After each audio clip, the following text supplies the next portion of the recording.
السلام علیکم ورحمة اللہ وبرکاتہ۔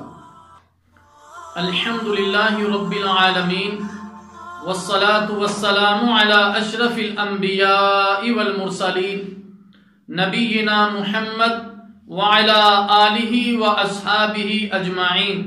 اللہم صلی علی محمد وعلی آل محمد۔ محترم سامعین کرام، گناہ کبیرہ کے سلسلہ میں آج جس موضوع پر گفتگو کرنا ہے وہ ہے شراب نوشی۔ شراب پینا کبیرہ گناہ ہے۔ اللہ تعالی جل شانہ کا فرمان ہے، اعوذ باللہ السمیع العلیم من الشیطان الرجیم، یا ایہا الذین آمنوا انما الخمر والمیسر والانصاب والازلام رجس من عمل الشیطان فاجتنبوه لعلکم تفلحون۔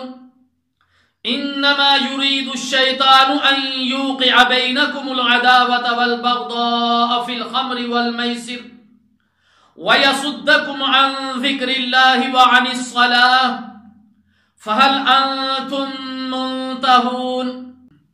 اللہ تعالی جل شانہ کا فرمان ہے، اے لوگو جو ایمان لائے ہو، بے شک شراب، جوا، آستانے اور پانسے گندے شیطانی کام ہیں، ان سے پرہیز کرو تاکہ تم فلاح پاؤ۔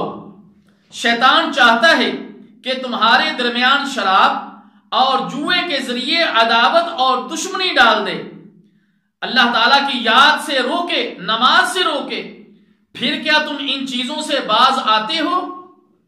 شراب پینے والے سمیت شراب کی تیاری میں تعاون کرنے والے تمام افراد ملعون ہیں۔ اسے امام ترمذی رحمہ اللہ تعالیٰ نے نقل کیا ہے کہ انس بن مالک رضی اللہ تعالیٰ عنہ کہتے ہیں کہ رسول اللہ صلی اللہ علیہ وسلم نے شراب کے معاملہ میں 10 آدمیوں پر لعنت فرمائی ہے۔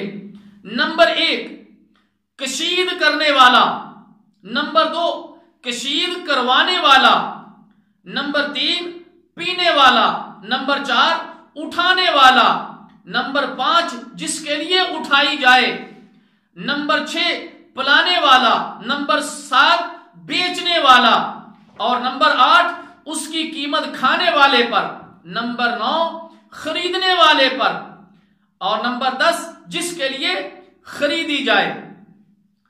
میرے محترم دوستو، شراب چونکہ ام الخبائث ہے، لہذا اس کے نقصانات سے معاشرے کو بچانے کے لیے ابتدا سے آخر تک معمولی سے معمولی تعاون کو بھی شریعت نے قطعی طور پر حرام قرار دیا ہے۔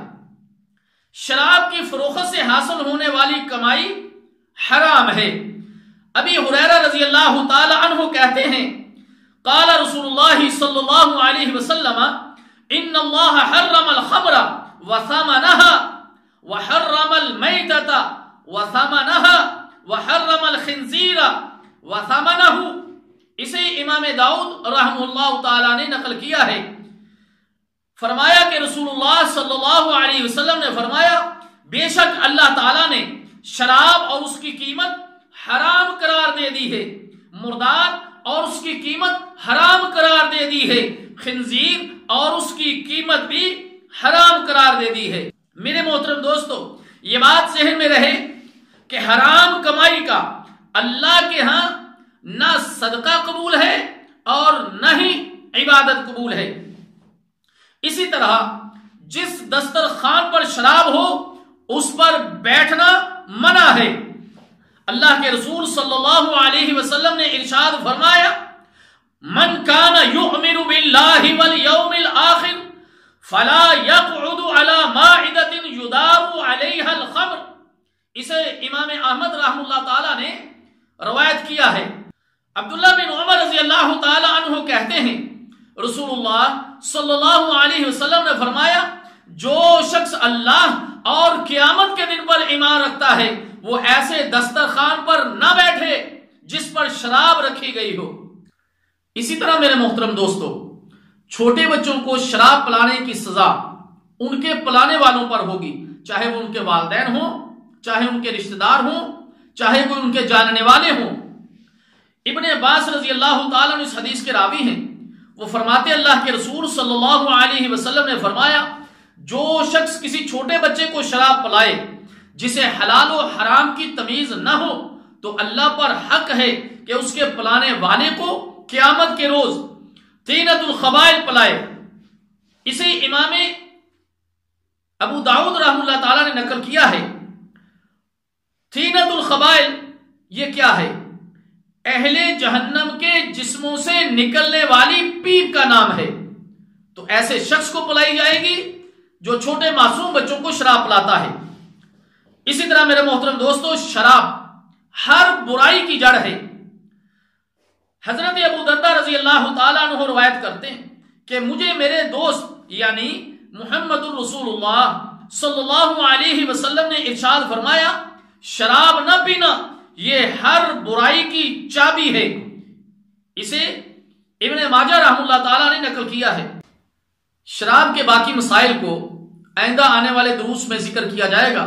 اللہ تعالیٰ جل شانہ سے دعا ہے کہ اللہ تعالیٰ ہمیں اس برائی سے خود بھی اور اپنے جاننے والوں کو بھی بچانے کی توفیق عطا فرمائے۔ والسلام علیکم ورحمۃ اللہ وبرکاتہ۔